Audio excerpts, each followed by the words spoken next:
Assalamualaikum warahmatullahi wabarakatuh. Bismillah, alhamdulillah, wassalatu wassalamu ala rasulillah, wa ala alihi wa sahbihi wa mawalah.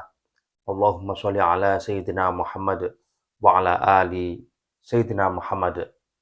Saudaraku sekalian, dimanapun kita berada, seorang penceramah yaitu Gus Miftah yang selama ini kita kenal dengan gaya ceramah ceplas-ceplos, sering bercanda, sering bergurau dengan bahasa-bahasa yang tanda kutip bahasa kasar, bahasa jalanan. Namun ini merupakan khas beliau yang biasa digunakan pada saat manggung, seolah-olah saat ini sedang terkena apes, terkena sial. Setelah mengatakan kalimat goblok kepada penjual es teh. Dan ternyata kalimat ini sebenarnya sering beliau lontarkan di beberapa kesempatan, yaitu dengan objek yang sama, para penjual asongan, yaitu penjual minuman keliling pada saat pengajian. Nah, lalu berita negatif di dunia media sosial langsung mendadak viral. Keduanya sama-sama viral, dengan posisi yang berbeda. Gus Miftah yang saat itu berposisi sebagai penceramah, mendadak dinobatkan sebagai tokoh antagonis atau tokoh jahat. Di sisi lain, penjual es teh keliling atau penjual asongan ini yang dulu sama sekali tidak dikenal oleh siapapun juga mendadak viral dan dinobatkan sebagai tokoh protagonis atau tokoh utama, yaitu tokoh yang terdolimi, tokoh yang tertindas dalam cerita ini. Dilihat dari sudut pandang fikih sosial, memang apa yang dilakukan oleh Gus Miftah ini sangat tidak pantas dan tidak layak.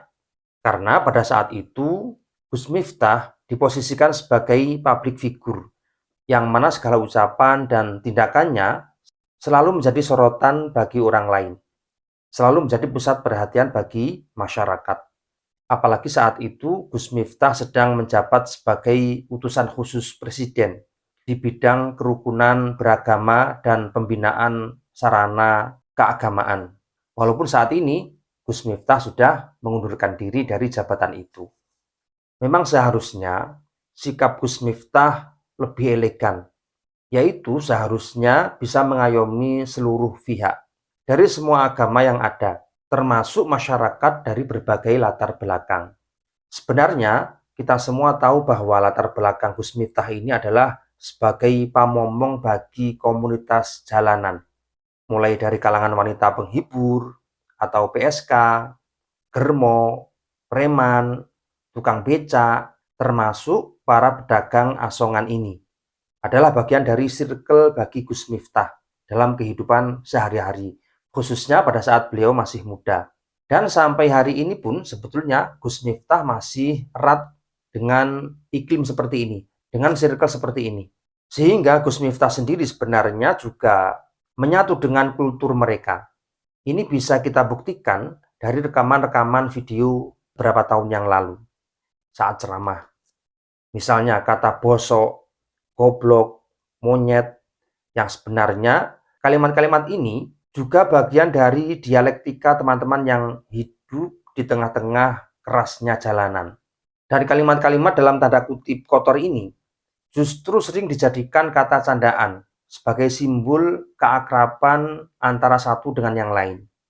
Misalnya ada salah satu teman kita, yaitu teman ala Jawa Timuran, yang menyapa teman antara satu dengan yang lain, misalnya, "Ya opo kabar Cuk?" Nah, kata cuk ini sebetulnya kata kotor, kata yang digunakan untuk mengumpat. Namun, oleh beberapa orang justru digunakan untuk dialektika sebuah simbol keakraban antara satu dengan yang lain, khususnya masyarakat Jawa. Sekilas kata ini kasar, namun sebenarnya memiliki vibrasi atau getaran positif. Karena dengan sapaan itu, justru teman sesama circle mereka mendapat pengakuan bahwa dia adalah bagian dari mereka. Walaupun kosakata kasar ini juga dianggap tidak sopan jika digunakan untuk selain circle mereka, misalkan dengan orang asing, kemudian menggunakan kata kotor seperti itu. Ini sangat tidak pantas. Tapi untuk komunitas mereka, untuk circle mereka, ini sangat wajar digunakan dalam dialektika sehari-hari. Nah, ucapan Gus Miftah ini jika didengarkan oleh salah satu komunitas tertentu sebenarnya tidak masalah. Akan tetapi karena acara ini dipublish di media sosial, maka orang jauh pun bisa menyaksikan walaupun mungkin hanya sepotong-sepotong. Namun ucapan itu sangat jelas, bisa difahami oleh siapapun yang menonton video itu. Apalagi ucapan Gus Miftah ini walaupun spontan, ada gestur atau gerak-gerik tubuh dan tawaan baik dari Gus Miftah sendiri maupun orang-orang yang ada di sekelilingnya memiliki konotasi makna penghinaan terhadap pedagang es teh tersebut. Jadi bukan bentuk candaan tapi justru umpatan. Jadi ketika kita lihat dari jauh, ucapan itu bukan bentuk candaan tapi lebih mengarah pada penghinaan terhadap pedagang es tersebut. Sehingga tidak salah jika mayoritas netizen menghujat Gus Miftah habis-habisan sampai detik ini. Namun walaupun demikian teman-teman, Gus Miftah sudah mengakui kesalahannya dan sudah meminta maaf kepada yang bersangkutan. Berarti secara hak adami sudah selesai. Karena sudah sama-sama ridho, sama-sama rela, sama-sama memaafkan.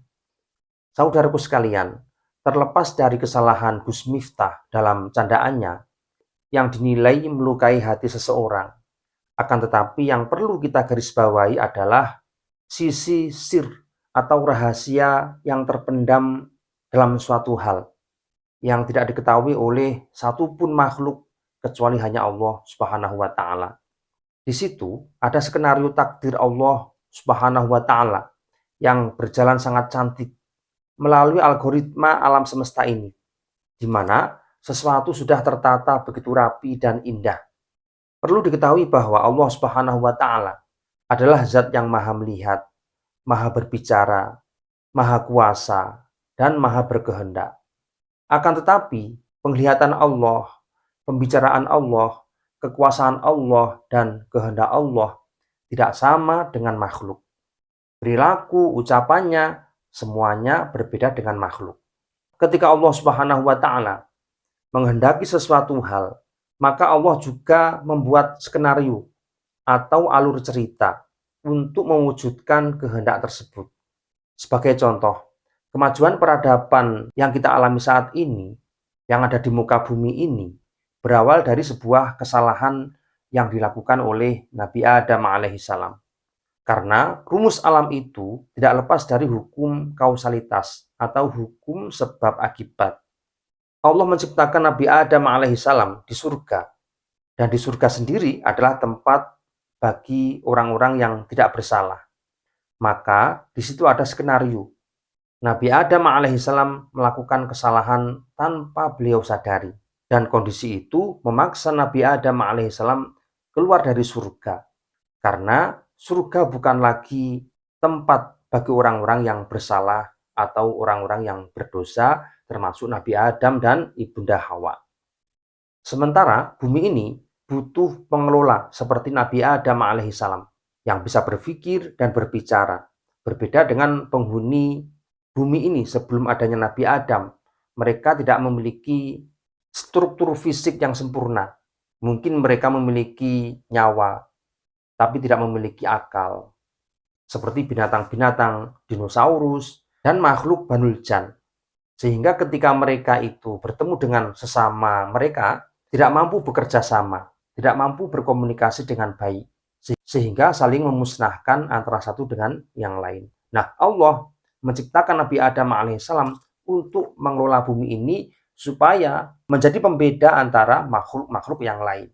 Dan bahkan menjadi pengelola bagi makhluk-makhluk yang lain. Nah, dengan begitu, dunia ini menjadi tempat yang memiliki keistimewaan tersendiri dan bagian dari surga itu sendiri yang bisa kita nikmati bersama sampai hari ini. Begitu juga kesalahan Gus Miftah ini, mengapa tidak dari dulu viral? Padahal Gus Miftah ini berkali-kali berkata kasar atau berkata jorok dengan pedagang asongan atau penjual es teh. Karena di sini Allah memiliki tujuan lain dari pihak Gus Miftah supaya bisa lebih baik lagi, bisa berbenah diri, bisa mematangkan pikiran dan sikapnya. Di sisi lain, di pihak penjual es teh justru sangat diuntungkan dari kejadian ini. Mengapa demikian teman-teman? Karena penjual es teh ini mendadak viral dan mendadak kaya raya. Sehingga justru pedagang es teh ini diiri oleh banyak orang karena dianggap manusia yang beruntung saat ini. Perlu diketahui bahwa nama penjual es teh tersebut adalah Bapak Suharji. Berkat olokan Gus Miftah ini, Allah Subhanahu wa Ta'ala menggerakkan hati banyak orang untuk memberikan donasi kepada Bapak Suharji. Di antaranya adalah beliau akan diberangkatkan umroh di bulan Ramadan besok oleh Ustadz Muhammad Fakhrul Razi Ansor. Kemudian Dr. Ricard memberikan beasiswa untuk anak-anak Bapak Suharji ini. Dan dapat tambahan lagi dari Ustadz Salim, beliau juga memberikan beasiswa pendidikan untuk anak-anaknya. Kemudian Fillah juga memberikan beasiswa untuk anak-anak beliau. Lalu ada Ustadz Adi Hidayat, juga memberikan hadiah sebanyak 50 juta rupiah.